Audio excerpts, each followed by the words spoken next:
Baik, bismillahirrahmanirrahim. Assalamualaikum warahmatullahi wabarakatuh.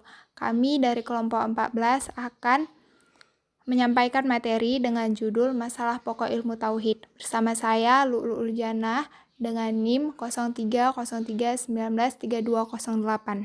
Saya Fadila Ania Sibuan dengan NIM 0303192111. Saya Stariah NIM 0303192097. Assalamualaikum warahmatullahi wabarakatuh.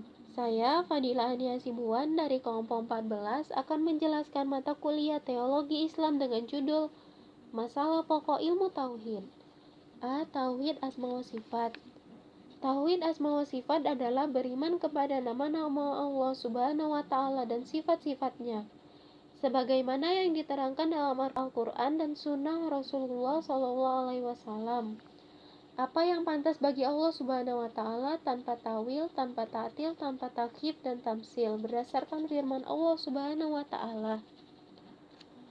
Sesungguhnya Allah mensifati dirinya dalam kitabnya dan juga melalui Rasulullah dengan sifat-sifat yang tinggi dan memerintahkan agar orang-orang mukmin yang beriman kepadanya mensifatinya dengan sifat-sifat itu, serta bertawasul dan mendekatkan diri kepadanya, karena Allah menamai dirinya dengan nama-nama yang indah, atau disebut dengan Asmaul Husna.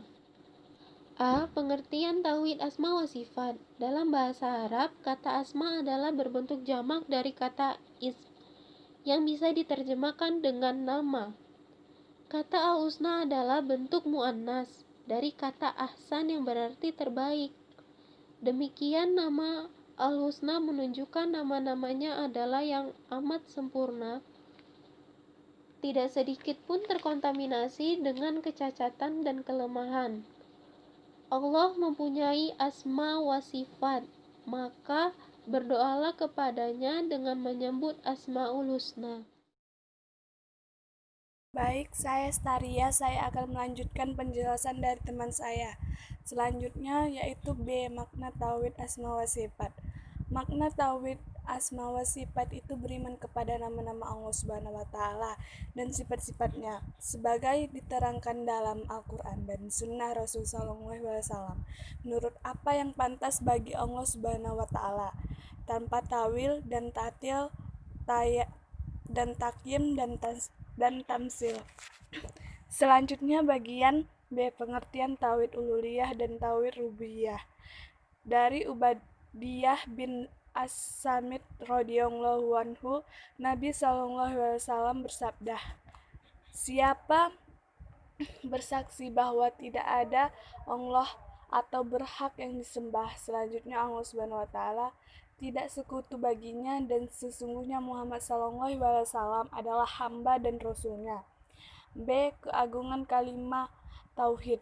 Dari Abdullah bin Amr bin al-Ash radhiyallahu anhu, sesungguhnya Rasulullah SAW bersabda, sesungguhnya Nabi Nuh alaihi wasallam tatkala menjelang kematiannya, beliau berkata kepada anaknya, sesungguhnya aku menyampaikan wasiat kepadamu, aku perintahkan kepadamu 2 perkara dan melarangmu 2 perkara.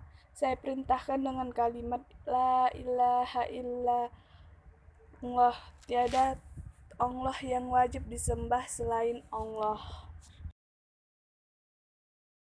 Baiklah, bersama saya Lu'lu'ul Jannah, saya akan melanjutkan penjelasan dari teman saya.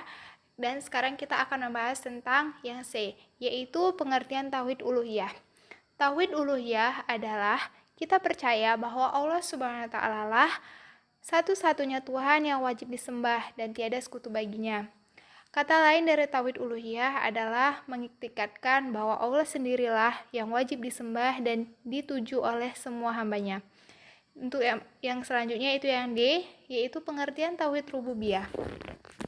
Tauhid Rububiyah berarti mentauhidkan segala apa yang dilakukan Allah Subhanahu wa Ta'ala, baik menciptakan, memberi rezeki, serta bahwa dialah yang menghidupkan dan mematikan manusia.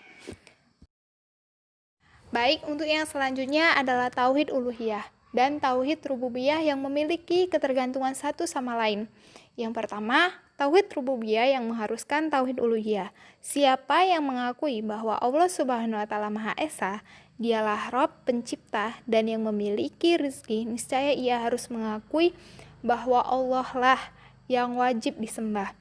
Dan untuk yang kedua adalah tauhid rububiyah dan tauhid uluhiyah ya, terkadang disebut bersamaan, akan tetapi ia memiliki pengertian yang berbeda.